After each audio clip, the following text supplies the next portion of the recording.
कटक ठारे विश्व हेपाटाइटिस दिवस पई सांबादिक सम्मिलन आसंता 28 रे पालन हेब विश्व हेपाटाइटिस दिवस। विश्व स्वास्थ्य संगठन द्वारा हेपाटाइटिस विपक्ष रे एही दिवस रे जनसाधारण को सचेतन करा जिवो।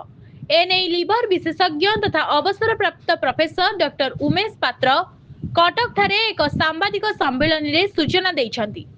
समग्र देश में प्रति 20 जनक मध्यरु अनुन्य जणे हेपाटाइटिस भूताणु रे आक्रांत होउछंती। एही बाहक मानक सांगरे आकस्मिक संपर्क द्वारा एही भूताणु जणे सुस्थ लोकर शरीर को प्रवेश करिथाय। हेपाटाइटिस बी रोग एड्स ठारू भी 100 गुण अधिक संक्रामक। भारत में 5 कोटी रु अधिक हेपाटाइटिस बी रो बाहक अछंती एवं 40 लाख रु ऊर्ध्व लोक एही भूताणु जनित रोग रे पीड़ित हेउछंती। सेहीपरि प्राय लक्षे लोक भूताणु जनित यकृत रोग रे मृत्युवरण करिथांती। तेणु कोनोसी भयभीत न होई एहार निराकरण पई सठिक चिकित्सा एवं उत्तम परामर्श सह सचेतन रहिले एभली रोग दूरेई हेबो बोली डॉक्टर उमेश पात्र गणमाध्यम को सूचना दैछंती। एही अवसर रे कार्यरत गणमाध्यम प्रतिनिधि मानकर फैटिंग लिवर एवं रक्त परीक्षा करा जायतिला।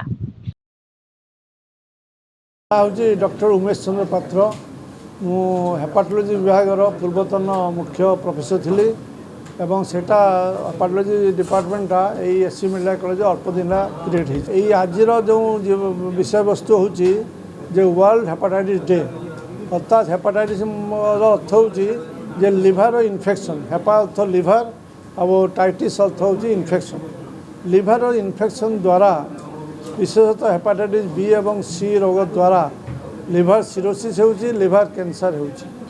जने व्यक्तिंकर अजाणत हेपाटाइटिस बी और सी भाइरस शरीर को प्रवेश करे 15 रु 20 वर्ष भितर धरतु 5 वर्ष 6 वर्ष कि 10 वर्ष भितर समय इन्फेक्शन है ता धीरे धीरे 30-35 वर्ष बेलू जिते जन युवक से अर्निंग करवा टाइम से लिवर सिरोसिस हो जाउची आउ बहु केस लिवर कैंसर हो जाउची।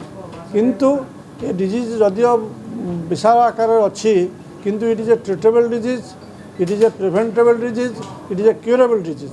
Hepatitis C is a curable disease. जदि जन हेपाटाइटिस सी होती व्यस्त हबार कि ना निकटस्थ चिकित्सक मान परामर्श कले हेपाटाइटिस सी क्योर हो जापर। Hepatitis B is not curable but it is preventable and treatable.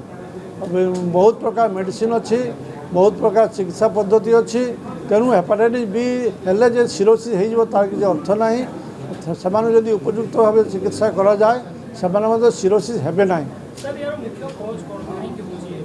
यहाँ हूँ कहीं हेपाटाइटिस बी और सी शरीर मध्य को प्रवेश करुच्ची अजाणत धरतु माँ पाखु पिला पाखु चली आसुच्छी जहाँ कह वर्टिकल ट्रांसमिशन केते ब्लड डोनेशन होची ब्लड माध्यम आम शरीर को प्रवेश करुच्ची इन्फेक्टेड सिरिंज द्वारा प्रवेश करुच्ची सेक्सुअल ट्रांसमिशन द्वारा प्रवेश करुच्ची टाटोइंग द्वारा प्रवेश करुच्ची तेणु अजाणत से आम शरीर को प्रवेश करुच्ची एवं से चुपचाप रोची 10-15 वर्ष पर जिते लिवर संपूर्ण खराब हो जाऊँगी मनुष्य अजाणत सागु सिरोसिस हो जाऊँगी कि लिवर कैंसर ना निर्दिष्ट बयस मान पादी हम ताले मदर टू फिटाल माँ ठू पिला आसीज छोट पिला आसिले से क्रोनिक हेपाटाइटिस यूजुअली हुए आउ निर्दिष्ट बयस किसी ना 10-15-20 वर्ष जेकोसी बयस जड़े हेपाटाइटिस बी द्वारा आक्रांत हो पारती एवं थरे आक्रांत हेले जदि मनुष्यर इम्यूनिटी बा रोग प्रतिरोधक शक्ति कमी जाए